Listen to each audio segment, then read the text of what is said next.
এদিকে ময়মনসিংহে পোশাক শ্রমিক দীপু চন্দ্র দাস হত্যার প্রতিবাদে দিল্লি, কলকাতা ও শিলিগুড়িতে বাংলাদেশ হাইকমিশনের সামনে বিক্ষোভ করেছে বজরং দল, বিশ্ব হিন্দু পরিষদ এবং হিন্দু জাগরণ মঞ্চ সহ হিন্দুত্ববাদী কয়েকটি সংগঠন।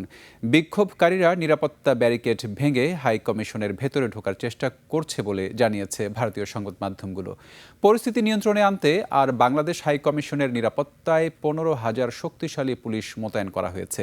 এদিকে একই ঘটনায় বিক্ষোভ হয়েছে কলকাতায়ও। বিস্তারিত জানাচ্ছেন আফসানা নীলা।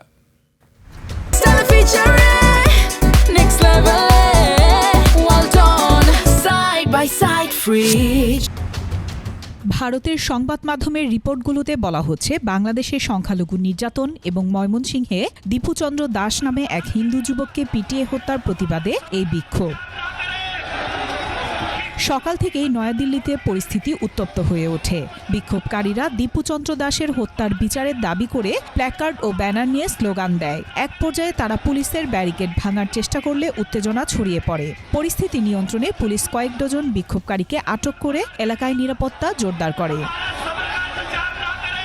হিন্দুত্ববাদী সংগঠন বিশ্ব হিন্দু পরিষদ VHP ও বজরং দলের ডাকে এই কর্মসূচি পালন করা হচ্ছে। এ কারণে বাংলাদেশ হাইকমিশনের সামনে 3 স্তরের নিরাপত্তা বলয় গড়ে তোলা হয়েছে, যেখানে পুলিশ ও আধা সামরিক বাহিনীর সদস্য মোতায়েন রয়েছে। এদিকে কলকাতার শিয়ালদহ থেকে মিছিলের ডাক দেয় হিন্দু জাগরণ মঞ্চ।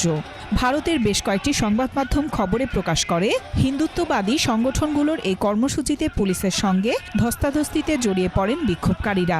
পুলিশের ব্যারিকেড ভাঙা হয়। পরিস্থিতি সামাল দিতে পুলিশকে লাঠিচার্জও করতে হয় বলে অভিযোগ পাওয়া যায়। গেল 20 ডিসেম্বর রাতে বাংলাদেশ হাইকমিশনের গেটের সামনে একটি বিক্ষোভের ঘটনা ঘটে।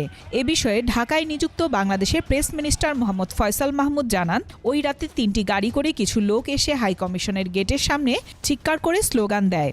এরপর থেকে পরিস্থিতি আরও জটিল হয়ে পড়ে। আফসানা নীলা, ডেস্ক রিপোর্ট, 21 টেলিভিশন।